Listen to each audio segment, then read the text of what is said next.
Yuk jadi bagian dari dakwah kami. Dukung operasional dakwah dan sosial kami, raih pahala amal jariah yang terus mengalir sampai hari kiamat. Assalamualaikum warahmatullahi wabarakatuh. Alhamdulillah, wassalatu wassalamu ala rasulillah. Segala puji dan puja kehadirat Allah subhanahu wa ta'ala, juga salawat dan taslim kepada Nabi besar Muhammad sallallahu alaihi wa ala alihi wa sahbihi wasallam.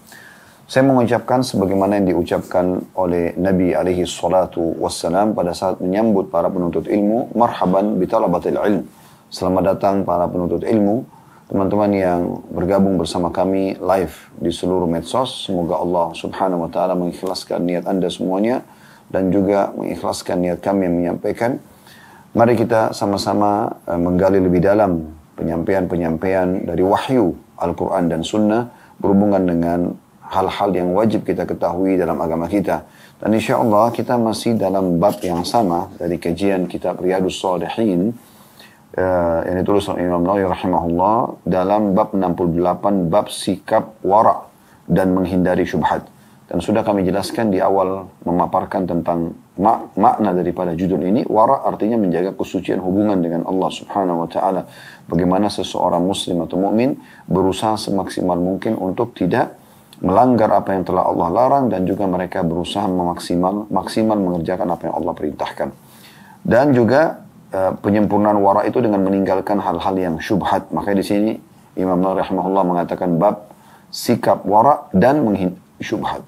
Jadi apapun yang meragukan bagi seorang muslim atau mukmin, maka dia segera meninggalkan sampai jelas hukumnya boleh atau tidaknya. Kita akan masuk teman-teman sekalian lanjutan bahasan kita, yaitu hadis nomor 597. Saya langsung bacakan dari Abu Sirwa'a dengan sin di kasrah dan boleh juga dibaca fathah, Sarwa'a atau Sarwa'a. Uqbah bin Al-Harith radhiyallahu anhu annahu tazawwaja ibnatan li Abi Ihab bin Aziz fa'atathu imra'ah فقالت إني قد أرضأت عقبة والتي قد تزوج بها فقال له عقبة ما أعلم أنك أرضأتيني ولا أخبرتيني فركب إلى رسول الله صلى الله عليه وسلم بالمدينة فسأل فقال رسول الله صلى الله عليه وسلم كيف وقد كيل ففارقها عقبة ونكحت زوجا غيرها atau غيره. Hadis ini diriwayatkan oleh Bukhari. Terjemahannya bahwa Uqbah bin Al-Harith radhiyallahu anhu menikahi putri Abu Ihab bin Aziz. Lalu datanglah seorang wanita tiba-tiba mengatakan, sesungguhnya saya telah menyusui Uqbah dan juga wanita yang telah dia nikahi itu. Maka Uqbah berkata kepadanya, saya tidak mengetahui kalau engkau telah menyusuiku, dan engkau juga tidak memberitahukanku. Uqbah lalu segera menunggangi kendaraannya dari Mekah menuju ke Rasulullah SAW di Madinah untuk menanyakan hal tersebut. Maka beliau SAW bersabda, bagaimana lagi? Itu sudah dikatakan. Maka Uqbah pun menceraikannya dan perempuan itu kemudian menikah dengan laki-laki lain. Hadits ini, teman-teman sekalian, dimasukkan oleh Imam Nawawi rahimahullah dalam bab sikap wara'. Bagaimana menjaga kesucian hubungan dengan Sang Pencipta Allah. Artinya sangat hati-hati sekali. Apa yang dihalalkan, dinikmati, apa yang diperintahkan, dikerjakan, apa yang tidak boleh, maka dijauhi. Bukan cuma sekedar haram. Syubhat pun belum jelas, maka akan dijauhi. Karena memang penting sekali untuk memahami kandungan daripada kejadian ini. Kita berikan gambaran global. Uqbah bin Harith radhiyallahu anhu, seorang sahabat yang mulia, tinggal di kota Mekah. Dan beliau termasuk ya orang-orang yang tentu karena sahabat Nabi, orang-orang yang udul, ya, yang terpercaya dan adil, ya, dan terbukti dari sikap beliau dalam riwayat ini. Satu waktu beliau menikah dengan seorang wanita, tapi di sini tidak disebutkan namanya, tapi anak daripada Ihab bin Aziz radhiyallahu anhu majma'in, ini sahabat Nabi juga. Setelah menikah, ya, untungnya oleh saat itu belum sempat disentuh, lalu tiba-tiba saja ada seorang wanita datang mengatakan, sesungguhnya engkau hai Uqbah, pengantin yang merupakan tokoh kita dalam riwayat ini, dan istrimu sekarang, dua-duanya pernah saya susuin. Artinya kalian saudara susuan gitu. Maka Uqbah bilang, kenapa kau tidak memberitahukanku? Artinya kenapa kok tidak bilang dari awal, kalau aku ini pernah kamu susui, ini juga yang sekarang jadi istriku, engkau pernah susuin, kenapa tidak diinformasikan? Dia bilang sekarang saya beritahukan. Artinya perempuan ini pun baru punya kesempatan dan dia pun segera menyampaikan, karena perempuan ini juga seorang muslimah dan faham kalau saudara susuan tidak boleh menikah, maka dia segera menyampaikan di pernikahan Uqbah bahwasanya dia saudara sesusuan dengan istrinya sekarang. Maka karena waraknya Uqbah radhiyallahu anhu, beliau langsung tanpa tunggu menunggangi kudanya lalu menuju ke kota Madinah. Perlu teman-teman ketahui, jarak kota Madinah sama Mekah sama Madinah ini 416 kilo kurang lebih sekarang ya jaraknya. Dan zaman sekarang mungkin kalau orang menggunakan bus itu bisa 5-6 jam ya perjalanan. Kalau zaman dulu menunggangi kuda itu bisa 2-3 hari ya. Cukup lama gitu perjalanan. Tapi karena inginnya mengetahui tentang hukum ini, dan zaman dulu tidak ada juga alat komunikasi seperti kita sekarang, mudah sekali untuk telepon misalnya atau WA, atau mungkin melalui media-media yang lain, maka dia pun langsung menuju ke Madinah untuk menanyakan tentang hukum ini. Setelah disampaikan kepada baginda Nabi alaihi salatu wassalam, maka beliau mengatakan, apa yang bisa kita lakukan setelah ternyata ada orang yang memberikan pengakuan terhadap hal tersebut, ya? Dan perempuan yang memberikan pengakuan ini perempuan yang terpercaya. Memang dia terkenal di kota Mekah sering menyusui bayi-bayi orang Mekah. Maka Uqbah pun akhirnya menceraikan perempuan tersebut dan perempuan itu menikah dengan laki-laki lain. Dari riwayat ini teman-teman sekalian kita ambil banyak sekali pelajaran. Yang pertama, bagaimana ya sikap wara' dan berhati-hati dari syubhat oleh sahabat Nabi Uqbah bin Harith radhiyallahu anhu. Sahabat Nabi yang mulia ini tidak tergesa-gesa ya untuk segera menggauli istrinya, menunda misalnya menanyakan hukumnya kepada Nabi SAW, nikmatin dulu, nanti baru ditanyakan, toh juga sekarang sudah menikah. Tapi beliau saking hati-hatinya, jangan sampai ini yang dia lakukan adalah perbuatan haram, maka dan ini yang sekarang membuat dia ragu, dia segera saja menanyakan hukum kepada Nabi SAW. Ini sikap waraknya di sini, ya. Bagaimana beliau hati-hati sekali. Jadi kalau ada makanan teman-teman sekalian, ada minuman, ada pekerjaan, ada apa saja, ya pendapatan yang tidak jelas, maka harus Anda dahulukan sikap warak Anda. Jadi jangan tergesa-gesa menikmatinya. Selama itu bukan hak Anda, belum jelas gitu kan. Ada orang bahkan subhanallah mungkin orang salah transfer. Dia pikir itu adalah sebuah bonus, langsung saja dia yang menikmati uang orang lain. Ya, padahal sebenarnya itu bukan punya dia. Kalau itu jelas bukan punya kita. Atau minimal kita ragu, maka tinggalkan. Ya. Nah ini yang dimaksud dengan sikap warak yang merupakan bahasan atau inti bahasan daripada bab kita ini. Yang kedua, adanya hukum ya susuan, saudara susuan ya. Dan ini dalam Islam, kalau seandainya saya misalnya disusui pada saat bayi oleh seorang ibu tetangga, orang tua saya, sampai 5 kali dan saya kenyang, maka saya menjadi anak susuan beliau. Dan ini tidak masuk dalamnya orang kalau cuma 1 atau 2 kali isapan susu saja. Yang misalnya cuma menenangkan bayi, tapi memang dia minum sampai dia kenyang, bahkan sampai 5 kali. Nah di saat itulah baru terjadi saya menjadi anak susuan beliau. Maka ibu itu akan menjadi mahram saya selamanya, begitu juga anak-anak perempuan beliau. Dan itu berlaku saya kepada anak-anak ibu tersebut. Tapi anak-anak ibu tersebut tidak berlaku pada saudara-saudara saya. Hanya saya saja. Nah ini adalah hukum tersendiri dalam Islam. Hukumnya sama dengan saudara kandung, ya walaupun dia hanya saudara susuan. Jadi makanya tidak boleh teman-teman sekalian seorang muslimah karena kebetulan dia punya ASI yang banyak, misalnya lalu dia donorkan. Kan sekarang ada tuh beberapa klinik-klinik menerima donor ASI. Nah kecuali dia memberitahukan nama dia lengkap gitu kan, dan dia tahu juga anak siapa yang dikasih minum gitu kan. Karena itu menjadi saudara susuan. Jadi jangan sampai klinik ini memberikan kepada 20-30 bayi gitu kan. Karena banyaknya ASI tersebut dan tiap hari dia nyumbang pagi sore misalnya, maka jadi banyak sekali anak susuan dia. Dan dia harus tahu, karena itu nanti tidak boleh, kalau anak dia perempuan tidak boleh nikah sama anak susuan laki-laki. Kalau anak dia laki-laki tidak boleh menikah sama anak susuan perempuan, kan begitu. Ini ada hukum tersendiri. Terlebih lagi ibu yang punya ASI ini juga akan jadi mahram terhadap anak laki-laki. Kalaupun ada anak laki-laki yang sempat diberikan susu tersebut. Jadi ini harus hati-hati. Dulu satu waktu pernah pada saat istri kami sedang menyusui, lalu ada salah satu orang yang punya hubungan kerabat tapi jauh. Anak kami perempuan, anak dia laki-laki. Kemudian dia mengatakan, bisa nggak saya susuin anaknya Ustaz? Gitu. Maka istri saya tanya gitu, saya bilang jangan. Ya. Bukan kami menolak, ya. Tapi kita harus jelas nih, karena anak ini akan jadi anak susuan, gitu kan. Kita tidak tahu ke depannya, mungkin anak-anak ini jodohan nanti menikah. Nah ini yang terjadi dalam hadis ini. Kalau ternyata saudara susuan harus dibatalkan pernikahannya, kan gitu. Jadi selama kita tidak membutuhkan untuk menyusui anak orang lain, maka sebaiknya jangan gitu.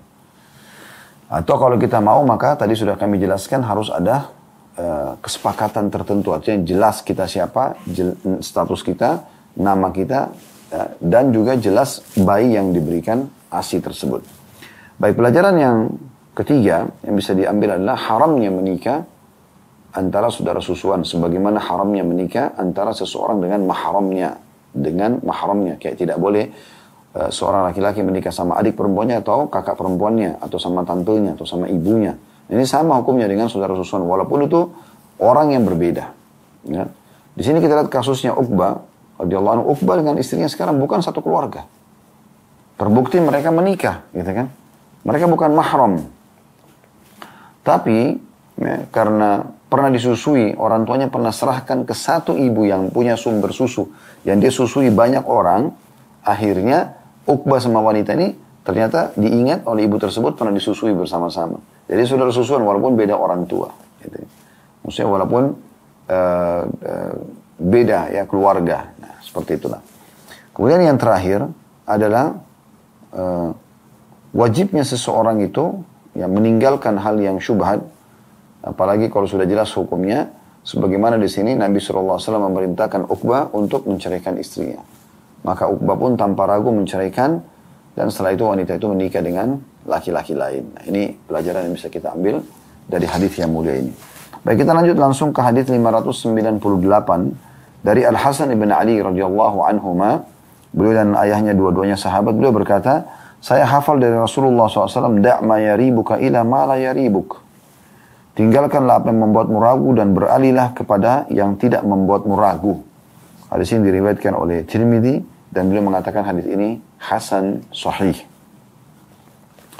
Di sini maknanya kata Imam Nawawi rahimahullah, tinggalkanlah apa-apa yang Anda ragukan dan ambil sesuatu yang tidak Anda ragukan. Hadis ini teman-teman termasuk dalam bahasan atau istilah dalam ilmu hadis jawami'ul kalim, atau kalimat-kalimat yang ringkas dari Nabi SAW tapi memiliki kandungan makna yang sangat banyak. Nah, di sini teman-teman kita bisa lihat bagaimana ya potongan hadis ini ringkas, padat, tapi luar biasa gitu. Ya. Jadi menjadi sebuah pondasi dasar kehidupan seorang muslim. Da' ma yaribuka ila ma la yaribuk. Tinggalkan apa yang membuatmu ragu kepada hal yang tidak membuatmu ragu. Jadi ini masuk dalam semua lini kehidupan kita. Selama kita ragu hukumnya boleh atau tidak, tinggalkan. Dan ini betul-betul masuk ya sejalan dengan judul bab kita, meninggalkan syubhat. Berapa banyak orang subhanallah di kantornya langsung saja dibagikan amplop, dibagi-bagi rata. Dia tidak perlu tahu. Tidak mau tahu bahkan. Mungkin dari mana? Akad kerja, gajinya 5 juta. Tiba-tiba saja ada bonus dibagi-bagi tanpa jelas dari mana. Dia punya, harusnya dia tanya sebagai seorang muslim. Ini apa ini? Oh ini hadiah dari perusahaan misalnya. Oke, jelas. Semua pegawai mendapatkan. Oke. Tapi kalau misalnya ada orang yang sogok, kemudian atasan Anda, karena dia tidak mau sendirian nanti kalau ditelusuri secara hukum, apakah hukum agama atau hukum pemerintah, sehingga nanti dia bisa kena hukuman gitu kan, maka dia libatkan bawahan-bawahannya. Banyak terjadi di perusahaan, akhirnya dia bagi-bagi, dan para anggota atau staf perusahaan tersebut kena merasa mendapatkan bonus, gaji cuma 5 juta per bulan atau 10 juta per bulan, kemudian dia dapat amplop isinya 5 juta gitu kan, gratis bagi dia. Ya udah dipakai aja. Dan ini berbahaya. Pendapatan haram akan mendatangkan banyak mudarat.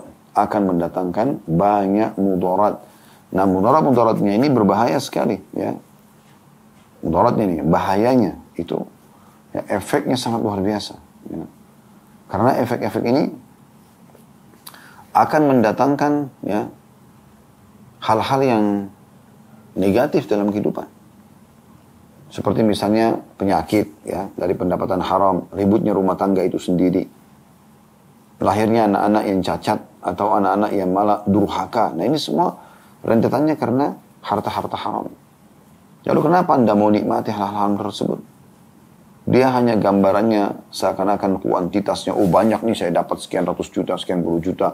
Ya. Makanya jadi syubhat. Jadinya dia haram. Kita sudah jelaskan di hadis pertama dalam bab kita ini. Itu hadis tentang antara halal sama haram ada yang hal yang syubhat. Dan siapa yang menjerumuskan diri pada yang syubhat, maka dia terjerumus pada yang haram. Ya. Jadi nggak boleh dibiarkan. Apapun yang Anda ragu, jangan dinikmati. Ya. Ini poin penting. Apalagi kalau Anda sudah tahu kalau itu haram. Ya. Jangan bilang, saya tidak mau tahu, ya, supaya tetap bisa dinikmati. Nggak bisa. Sebagai seorang muslim harus jeli. Ya. Baik, jadi hari ini kita ambil pelajaran tentang sikap wara' seorang mukmin dalam selalu jeli kepada menikmati dan juga melaksanakan atau melakukan ya, sebuah fasilitas, sebuah kegiatan yang sudah jelas bolehnya. Selama dia ragu maka tidak boleh dia kerjakan. Kita masuk ke hadis 599. Dari Aisyah radhiyallahu anha beliau berkata, kana li Abi Bakr as-Siddiq radhiyallahu anhu gulamun yukhriju lahu al-kharaj. Wa kana Abu Bakr ya'kulu min kharajihi, faja'a yawman bi syai' fa'akala minhu Abu Bakr, faqala lahu al-gulam, tadri ma hadha? Faqala Abu Bakr, wa ma huwa? Qala kuntu takahhantu li insanin fil jahiliyah, wa ma uhsinul kahana إلا أني خضأته فلكيني فأعطاني لذلك هذا الذي أكلت منه فأدخل أبو بكر يده فقاء كل شيء في بطنه. Hadis ini diriwayatkan oleh Bukhari. Abu Bakar As-Siddiq radhiyallahu anhu memiliki seorang budak yang bekerja untuk menghasilkan kharaj, bekerja pendapatan. Ya. Dan Abu Bakar makan dari hasil itu. Suatu hari dia datang dengan membawa sesuatu, makanan dari hasil kerjanya. Lalu Abu Bakar memakan sebagiannya, maka pelayan itu berkata kepadanya, apakah Anda mengetahui dari mana sumbernya ini? Abu Bakar mengatakan, dari mana? Dia berkata, dulu pada masa jahiliyah, saya melakukan praktik perdukunan untuk seseorang, padahal saya tidak tahu tentang perdukunan. Saya hanya menipunya. Kemudian dia bertemu dengan saya di saat ini dan memberiku karenanya. Ya. Apa yang Anda makan ini dari hasil itu. Maka Abu Bakar pun memasukkan tangannya ke dalam mulut dan memuntahkan semua yang ada di dalam perut beliau. Ya. Sini ada keterangan kharaj. Ya, kalau Anda pegang bukunya masih ada belum terus terjemahan di bawah. Terjemahan adalah sesuatu yang ditetapkan oleh seorang majikan untuk dibayarkan oleh budaknya kepada majikannya setiap hari. Sedangkan sisa penghasilannya adalah milik budak tersebut. Baik, riwayat ini penting untuk kita fahami teman-teman sekalian. Saya berikan gambaran global dulu hadisnya. Di masa dulu, orang bisa punya budak atau hamba sahaya. Karena ada dua sebab utama ada perbudakan. Yang pertama, peperangan. Semua yang menjadi tawanan perang itu biasanya jadi budak. Ya, bisa diperjualbelikan atau dibebaskan. Kemudian yang kedua, adanya yang dijual di pasar, perbudakan. Zaman dulu ada, bahkan di pasar Madinah pun ada. Talha bin Ubaidillah radhiyallahu anhu dan hampir sahabat-sahabat yang punya kemampuan sama, mereka hampir tiap hari menuju ke pasar perbudakan lalu beli bebasin. Kalau Talha radhiyallahu anhu yang saya ingat dalam biografi beliau itu, beliau setiap hari membeli 36 budak, 36 orang dibeli lalu dibebaskan. Anda tahu Bilal radhiyallahu anhu ya, dia seorang budak Umayyah bin Khalaf dan ditebus oleh ya, Abu Bakar radhiyallahu anhu. Ya, kemudian juga ada banyak sahabat-sahabat Nabi yang lain ya. Suhaib Rumi ya, dan yang lainnya cukup banyak. Kemudian juga di Madinah ada Salman Al-Farisi ya, radhiyallahu anhu ajma'in. Dia dulu jadi budak di salah satu orang Yahudi di Madinah. Nah ini teman-teman sekalian, zaman itu ada perbudakan ya. Nah hukum Islam datang mengatur perbudakan tersebut, yaitu dengan kalau Anda punya budak, tentu sekarang alhamdulillah sudah tidak ada. Seingat saya semenjak Perang Dunia Kedua itu sudah dihapus perbudakan di muka bumi ini. Zaman sampai sebelum Perang Dunia Kedua itu masih banyak perbudakan. Bahkan di Amerika itu karena mereka tidak mengikuti hukum Islam, maka banyak sekali kisah-kisah bagaimana orang kulit hitam dijadikan budak dan budak itu betul-betul diperlakukan dengan hal-hal yang kurang baik ya.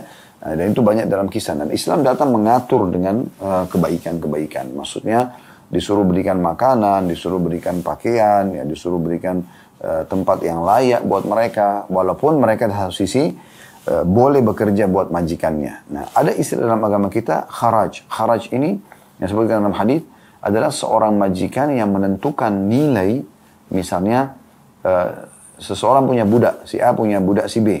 Lalu dia mengatakan, kamu buat bebas, boleh bekerja di mana saja, tapi pendapatan kamu kita bagi 2. Nah, kemudian si budak itu bekerja misalnya punya pendapatan 1 juta rupiah per hari.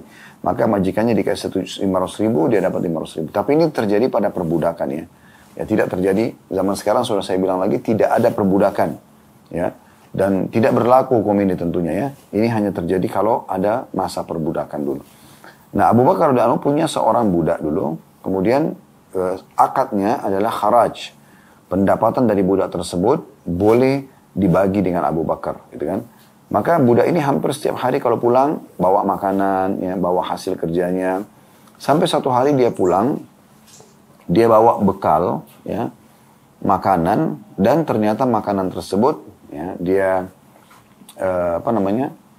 berikan kepada Abu Bakar. Lalu Abu Bakar pun tanpa nanya langsung makan. Dalam proses makan untuk sudah selesai, budak ini mengatakan, apakah Anda tahu dari mana sumber hari ini? Maka dia mengatakan tidak. Biasanya sih Abu Bakar tradisinya selalu nanya, dari mana sumbermu? Hari itu Abu Bakar tidak nanya lagi. Subhanallah.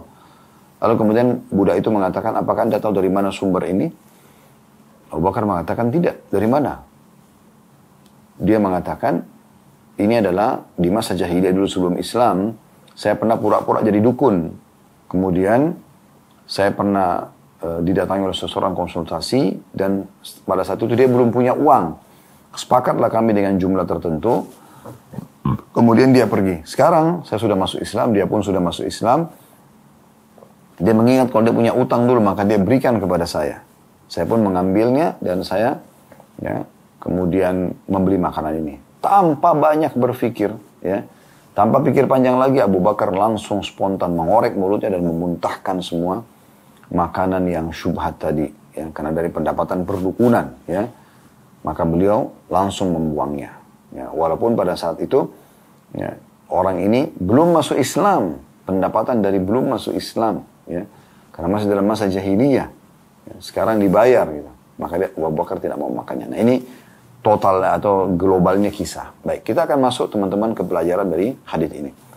Pelajaran yang pertama adalah adanya hukum perbudakan atau bagaimana Islam mengatur perbudakan dalam Islam, dan sudah kami jelaskan tadi berikut kharajnya, ya, atau pendapatan budak yang bisa dibagi dengan majikannya. Kemudian yang kedua yang bisa kita ambil pelajaran dari sini adalah bagaimana, ya, jelinya dan waraknya sikap Abu Bakar radhiyallahu anhu. Beliau betul-betul jeli sekali, hati-hati sekali, gitu kan. Bagaimana beliau, ya,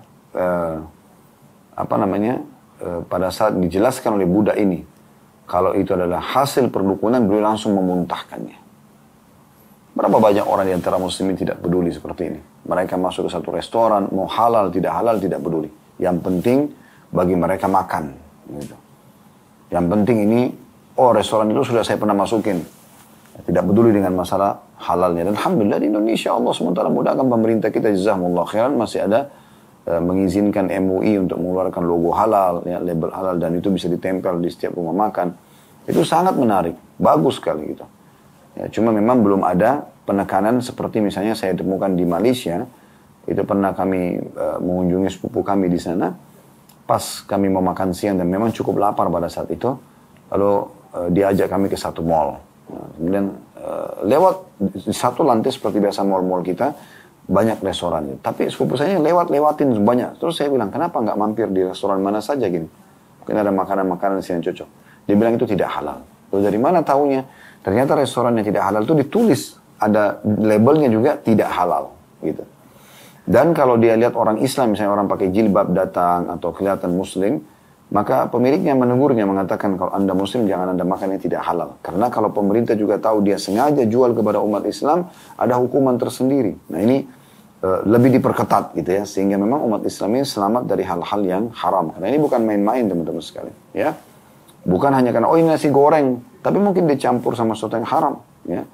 Saya dapat informasi dari seseorang ikhwah di salah satu kota kita di Indonesia ini, itu bahkan ada orang yang jual nasi goreng, tapi memang dia pakai daging babi, gitu kan. Dan banyak umat Islam yang makan di sana, subhanallah. Nah, ini tidak boleh dibiarkan. Harus diingatkan si penjual, diingatkan juga muslimin yang makan di sana, gitu kan. Kalau sudah diingatkan tidak mau tahu, dilaporkan harusnya, ya, karena ini tidak boleh bagi umat Islam, berbahaya. Ya, jadi harus dibuang sesuatu yang haram itu. Kemudian pelajaran yang terakhir dari hadis ini, dari riwayat ini, adalah tentang haramnya pendapatan perdukunan. Haramnya pendapatan perdukunan. Apakah dia memang asli dukun atau dia pura-pura saja. Dan semua hal-hal yang masuk dalam penipuan, manipulasi, ya, apa saja yang berhubungan dengan pendapatan-pendapatan yang tidak jelas, maka masuk dalam larangan ini. Jadi tidak boleh sama sekali kita sengaja membuka sumber-sumber pendapatan yang haram. Atau minimal syubhat. Dan kami sudah pernah jelaskan manusia ada 4 ya, tingkatan. Yang pertama adalah orang dalam pendapatannya, orang yang punya pendapatan halal dan dia keluarkan pada yang halal. Ini orang yang paling baik. Jadi dia kerja halal, hasil keringatnya sendiri, tempat halal, kemudian dia keluarkan pada yang halal, kayak memberikan nafkah istri anak, ya, kemudian sedekah, haji dan umrah dan seterusnya. Yang kedua adalah orang-orang yang diberikan sumbernya halal, tapi dia keluarkan pada yang haram.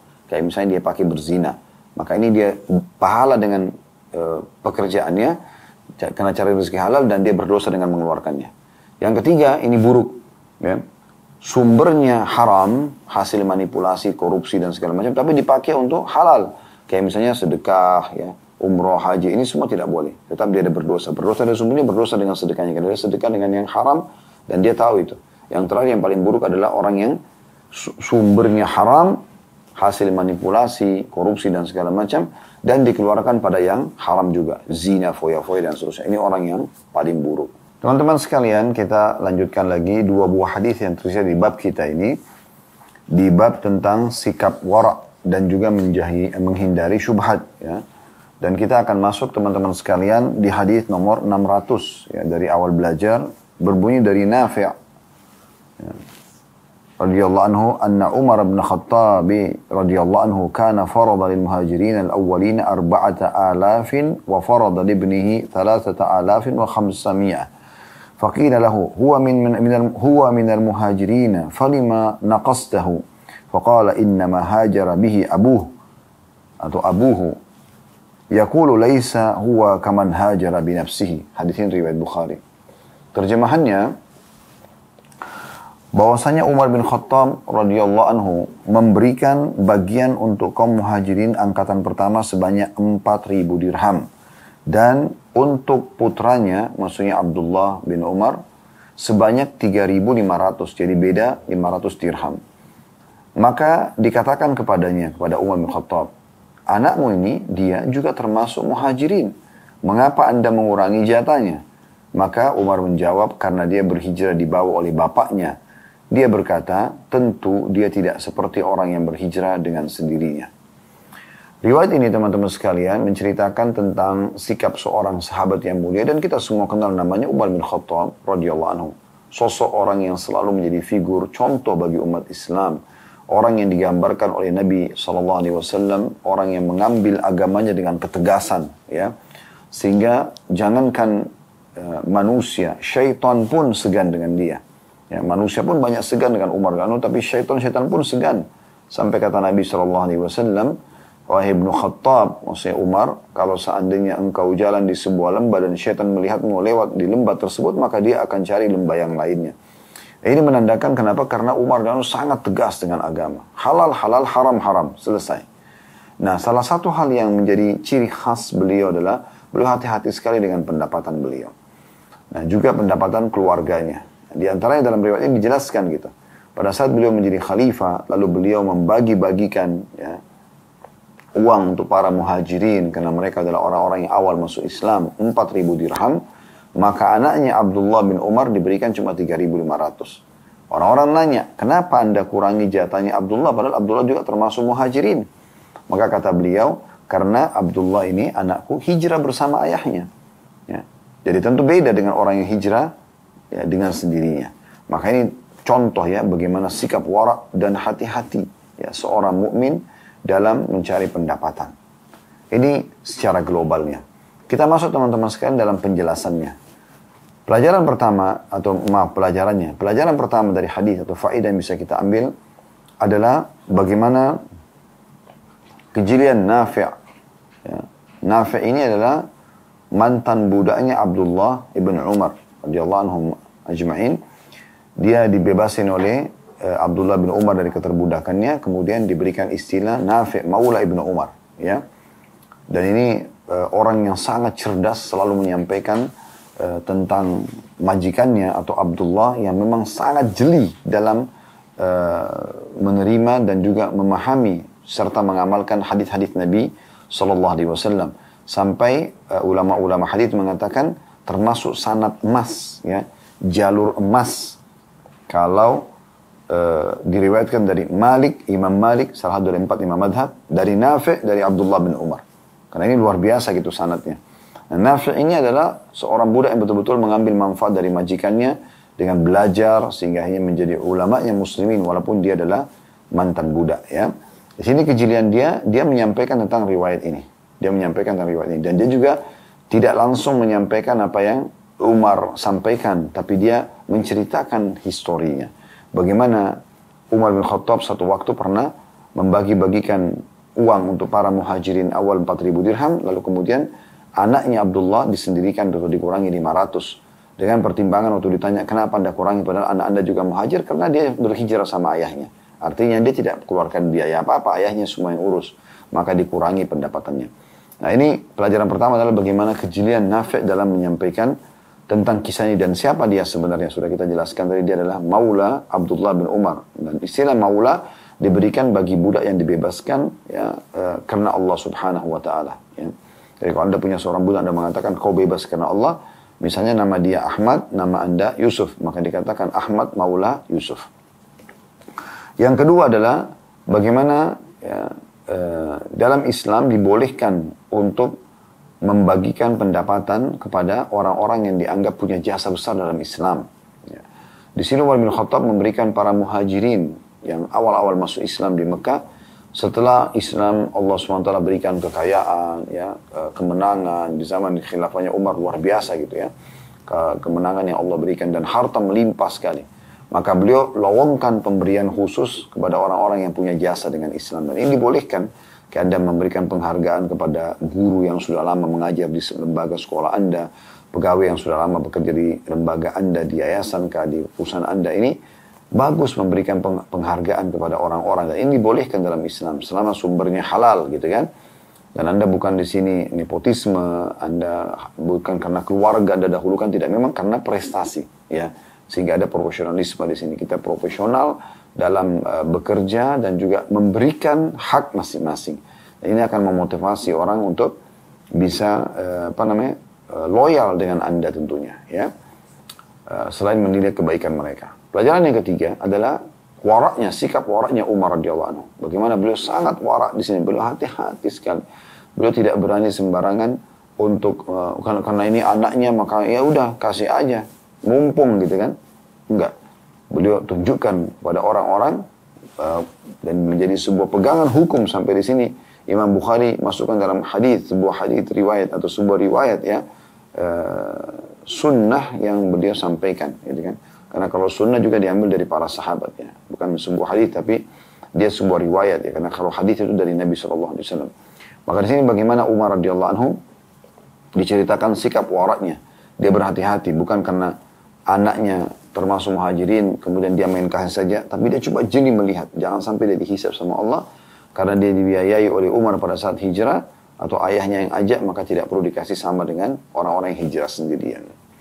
Hadis terakhir dalam bab kita teman-teman sekalian, ini hadis penutup yang luar biasa juga, hadis nomor 601 dari awal belajar, berbunyi dari Atiyah bin Urwa As-Sa'di radhiyallahu anhu, dia berkata, Rasulullah sallallahu alaihi wasallam bersabda, "La yablughul 'abdu an yakuna minal muttaqin hatta yada'a ma la ba'sa bihi hadaran mimma bihi ba's." Hadis ini diriwayatkan oleh Tirmidzi dan dihasankan oleh beliau. Terjemahannya, seorang hamba tidak bisa mencapai derajat orang-orang yang bertakwa, orang yang paling patuh kepada Allah, hingga dia meninggalkan apa yang tidak berdosa karena khawatir terjerumus ke sesuatu yang berdosa. Ya. Dari sini, sehingga dia meninggalkan apa yang tidak berdosa. Tidak ada dosanya nih, tapi dia tinggalkan karena khawatir terjerumus pada sesuatu yang berdosa. Nanti akan kita jelaskan lebih jauh insyaAllah. Baik, makna global hadits ini adalah bagaimana seseorang mukmin menjadikan ketakwaan sebagai target utama dia.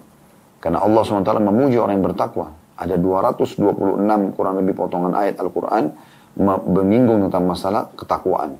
Tapi di antaranya adalah orang bertakwa akan diberikan jalan keluar dalam permasalahan dia. Berikan rezeki dari tempat tidak disangka-sangka. Dalam surah At-Talaq, surah nomor 65, ayat 2, ayat 3, ayat 4, ayat 5. 4 ayat ini semua dijelaskan tentang masalah takwa. Wa may yattaqillaha yaj'al lahu makhraja. Orang yang bertakwa Allah berikan makhraja, jalan keluar dari permasalahannya. Wa yarzuqhu min haitsu la yahtasib. Diberikan rezeki dari tempat tidak disangka-sangka, gitu kan. Kemudian di ayat keempatnya, wa may yattaqillaha yaj'al min amri yusra. Orang yang bertakwa kepada Allah akan dimudahkan segala urusannya. Dan ayat kelimanya, wa may yattaqillaha yukaffir anhu sayyi'atihi wa yu'dhim lahu ajra. Siapa yang bertakwa kepada Allah, Allah akan hapuskan dosa-dosanya dan Allah akan lipat gandakan balasannya. Ya. Jadi di sini ya, Allah akan lipat gandakan balasan pahala maksudnya. Kenikmatan yang akan diberikan. Maka ini keutamaan yang luar biasa. Nah, derajat ini tidak bisa dijangkau. Derajat ketakwaan ya, yang Allah puji mereka, Allah berikan fasilitas kepada mereka, kecuali seseorang itu meninggalkan perbuatan yang tidak berdosa. Misalnya makan, minum, tidur, kan mubah-mubah sebut, tidak ada dosanya. Gitu kan, untuk kumpul ngobrol sama teman-teman tidak ada dosanya, tapi dia tahu kalau ini dia lakukan dia akan terjadi pada dosa. Misal contoh, dia kumpul sama teman-temannya ini mungkin awalnya ngobrol biasa tidak dosa, tapi dia tahu kalau dia lanjut sama mereka ini, karena mereka ini orang-orang yang fasik jauh dari agama, pasti akan bicara tentang diskotik, bar, zina dan segala macam. Maka dia tahu kalau dia duduk di sana dia akan terpengaruh, tapi dia bilang nggak apa-apa deh duduk. Nah, kalau dia bilang tidak apa-apa dia duduk, padahal dia tahu bisa terjun pada yang haram nantinya, maka dia berarti tidak sampai pada derajat takwa itu. Ya. Jadi harus hati-hati. Nah, ini menandakan memang sesuatu yang bisa membawa saja pada hal yang ya, haram nantinya tidak boleh. Ya. Misalnya makan, minum halal. Ya. Tapi kalau berlebihan sampai berjam-jam duduk makan 3 jam, 5 jam, 10 jam. Ya. Kenapa saya katakan sebelumnya mungkin Anda bilang, oh, tidak ada orang makan 10 jam. Mungkin dia lakukan perjalanan. Ada orang cinta kuliner, sampai naik mobil, berapa jam, 4-5 jam pergi makan, habis itu balik lagi. Gitu kan. Kan kadang-kadang dia kayak seperti membuang waktu, kecuali dia punya pekerjaan lain. Memang dia lagi mau rekreasi juga sekalian, mungkin beda. Tapi kalau khusus untuk pergi makan, pulang. Ada orang-orang keluar dari kantor nih, dia punya akad kerja. Dia cuma istirahat 1 jam saja, jam 12 sampai jam 1 siang misalnya. Tapi dia keluar, dari jam 12 dia keluar pergi ke restoran, pulang nanti jam 3. Ya. Dia mengambil waktu kerjanya karena dia pikir pengawas tidak ada hari ini, atau HRD tidak peduli, atau. Ini kan jadi terjerumus pada yang haram, karena dia nanti akan punya pendapatan haram. Karena dia mencuri waktu yang dia punya akad harusnya dia bekerja. Kan begitu. Nah, ini tidak boleh. Anda misalnya menonton ceramah di pekerjaan. Bagus nggak? Bagus. Tapi itu Anda boleh kerjakan di waktu istirahat. Kalau di waktu kerja nggak boleh, karena akad Anda adalah bekerja, bukan dengar ceramah. Nah, ini penting. Ya. Kecuali pemilik perusahaan mengizinkan Anda misalnya. Apalagi kalau Anda main game, apalagi kalau Anda main tontonan yang haram, tambah nggak boleh karena akad Anda bukan untuk itu. Selain itu dosa juga akad Anda. Jadi ini mungkin ada hal-hal yang dianggap boleh, tapi karena bisa membawa pada yang haram, maka ditinggalkan. Nah, ini luar biasa. Ini berarti menandakan kejelian seorang mukmin. Kalau halal pun atau mubah pun ternyata setelah kita kerjakan nanti bisa membawa pada yang haram, maka tinggalkan. Dengan kita tinggalkan, kita akan sampai pada tingkat derajat orang-orang yang bertakwa. Baik, ini adalah makna global daripada hadis supaya mudah difahami. Sekarang kita masuk ke faedah hadis. Faedah yang pertama dari hadis adalah bagaimana takwa itu adalah level tertinggi yang harusnya dikejar oleh setiap orang-orang yang beriman. Karena memang Allah memuji, Allah mencintai orang-orang yang bertakwa, ya. Kemudian juga Allah Subhanahu wa taala mengatakan wasari'u ila magfiratin min rabbikum. Ini dalam surah satu surah Al-Qur'an, ya. Allah mengatakan dan kalau seingat saya surah Al-Imran ayat 133 ya. Kalau saya tidak salah, mudah tidak salah. Wasari'u ila magfiratin min rabbikum. Ya, segeralah kepada pengampunan Tuhan kalian wa jannatin dan kejarlah surga itu. Ya. Arduhas samawati wal ard, luasnya seluas langit dan bumi. Wa iddat lil muttaqin, dijanjikan untuk orang yang bertakwa. Jadi itu semua untuk orang-orang yang bertakwa. Jadi surga pun di akhirat, di dunia orang bertakwa akan diberikan solusi tadi sudah kita bacakan dalam surah At-Talaq, surah nomor 65 ayat 2, ayat 3, ayat 4, ayat 5 ya. Diberikan jalan keluar, diberikan rezeki tempat tidak sangka-sangka, dimudahkan urusannya, diampunkan dosanya dan dilipat gandakan balasannya. Tadi Al-Imran 133, dia akan dimasukkan ke dalam surga misalnya. Jadi tingkat ini tidak bisa dijangkau kecuali dengan amal-amal yang luar biasa gitu, sehingga sampai pada level. Nah, di antara yang tadi yang sudah kita sebutkan. Tapi kita perlu tahu takwa adalah level tertinggi dari satu level tertinggi dari level keimanan itu yang harusnya dijadikan target sebagai seorang beriman. Dan yang kedua, ya, takwa ini tidak akan dijangkau kecuali dengan meninggalkan atau menjaga sikap wara. Ya. Atau kita bisa mengatakan faedah yang kedua adalah kalau Anda mau tulis, sikap wara dan meninggalkan syubhat adalah jembatan untuk mencapai pada tingkat ketakwaan. Gitu. Nah, jadi ini penting untuk digarisbawahi bahwasanya dengan ya, meninggalkan hal yang menjaga sikap wara dan meninggalkan hal yang syubhat akan mengantar seseorang, menjembatani seseorang menuju ke level ketakwaan, gitu kan? Dan yang ketiga, pentingnya seorang muslim untuk berhati-hati. Bukan berarti sesuatu itu halal lalu kemudian dia menghabiskan semua waktunya untuk menikmatinya, tidak. Jadi dia harus membagi waktu. Dia harus bisa pindah dari hal yang mubah kepada hal yang sunnah, ya. Mendahulukan hal yang wajib. Ya. Jadi jangan karena ini boleh saja mubah lalu dia habisin waktunya untuk yang mubah tersebut. Akhirnya bisa menjerumuskan dia pada hal yang haram. Jadi ini yang harus diperhatikan dan hati-hati. Wallahu a'lam.